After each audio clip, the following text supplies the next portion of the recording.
السلام علیکم اسٹوڈینٹس، جیسا کہ ان دنوں ہم جماعت نحم کی درسی کتاب میں دی گئی نظم نمبر 4 محنت کی برکات کی تشریح کر رہے ہیں اور اس کے شاعر ہیں خواجہ الطاف حسین حالی۔ آج کی کلاس میں ہم اس کے بند نمبر 4 کی تشریح کریں گے اور بند نمبر 4 ہے: بشر کو ہے لازم کہ ہمت نہ ہارے،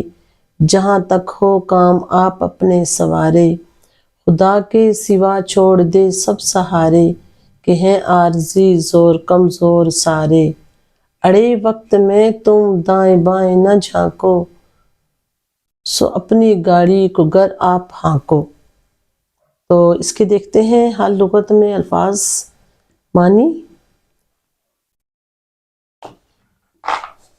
بشر اس کا مطلب ہے انسان، لازم ضروری، ہمت نہ ہارے حوصلہ نہ ٹوٹنے دے، سوارے یہ لفظ بک میں نون نہیں ہے، جہاں بھی یہ لفظ آیا ہوا ہے لیکن میں نون ڈال دیے، مطلب وہی ہے، تو لفظ ہے سوارے، ٹھیک کرے بہتری لائے، سو علاوہ کے بغیر، سہارے کا مطلب ہے آسرے،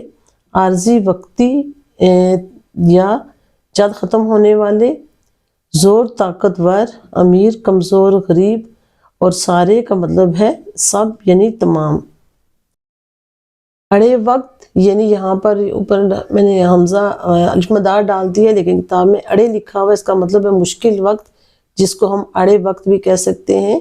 یعنی مشکل حالات، دائیں بائیں ادھر ادھر جھانکو، تلاش کرو یا ڈھونڈو، سدا ہمیشہ،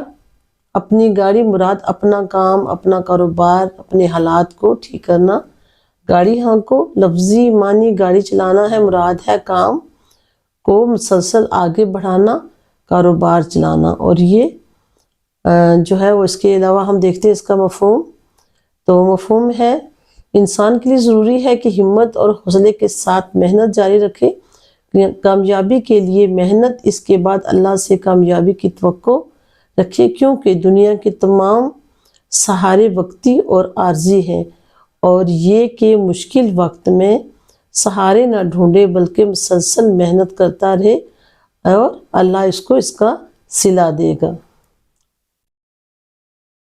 اب ہم آتے ہیں شعر کی تشریح کی جانب۔ تو خواجہ الطاف حسین حالی اردو ادب کے عظیم مصلح، شاعر اور نقاد تھے۔ آپ نے شاعری میں جدید نظم اور نثر میں سوانح نگاری اور تنقید کی بنیاد رکھی۔ احساس، دردمندی، سادگی، روانی ان کی شاعری کی نمایاں خصوصیت ہے۔ زیر نظر شعر میں محنت، خودداری، خودی اور مستقل مزاجی اور پھر اللہ پر توکل کا درس دیتا ہے یہ شعر۔ پہلے مصرعے میں شاعر کہتا ہے کہ انسان کے لیے ضروری ہے کہ وہ زندگی کی مشکلات اور رکاوٹوں سے گھبرا کر کبھی ہمت نہ ہارے۔ کامیابی کا پہلا اصول ہی یہ ہے کہ محنت میں حوصلہ بلند ہونا چاہیے، کیونکہ انسان اگر ذہنی طور پر ہار مان جائے گا تو کوشش کرنا چھوڑ دے گا۔ دوسرے مصرعے میں خود انحصاری کا سبق دیا گیا ہے، بقول شاعر جہاں تک ممکن ہو انسان اپنے کام خود کرے اور دوسروں پر بوجھ بننے کی بجائے اپنی محنت سے اپنے معاملات درست کرے۔ اس بند کے دوسرے شعر میں بقول شاعر انسان کو چاہیے کہ وہ اپنی عزت نفس کو مجروح کیے بغیر اپنی محنت جاری رکھے اور اس کے بعد کامیابی کے لیے اللہ تعالیٰ کی ذات پر بھروسہ رکھے، کیونکہ اللہ تعالیٰ کبھی کسی کی محنت کو ضائع نہیں کرتا۔ بقول شاعر اے انسان کبھی دنیاوی سہاروں پر نظر نہ رکھنا، کیونکہ اللہ تعالیٰ کی ذات ہی سہارا دے سکتی ہے، ورنہ دنیا میں کمزور ہو یا طاقتور سب عارضی سہارے ہوتے ہیں۔ اس بند کے تیسرے شعر میں شاعر نے جھانکو اور ہانکو جیسے ہم قافیہ الفاظ استعمال کرتے ہوئے بڑا خوبصورت پیغام دیا ہے کہ مشکل وقت میں ادھر ادھر کے سہاروں کی بجائے اپنی محنت اور اپنے قوت بازو پر بھروسہ رکھو۔ تو سٹوڈنٹس، یہ بند ہمیں یہ پیغام دیتا ہے کہ زندگی میں آنے والے چیلنجز کا ڈٹ کر مقابلہ کریں،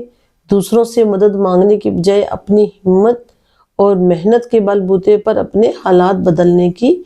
کوشش کریں۔ بہت بہت شکریہ۔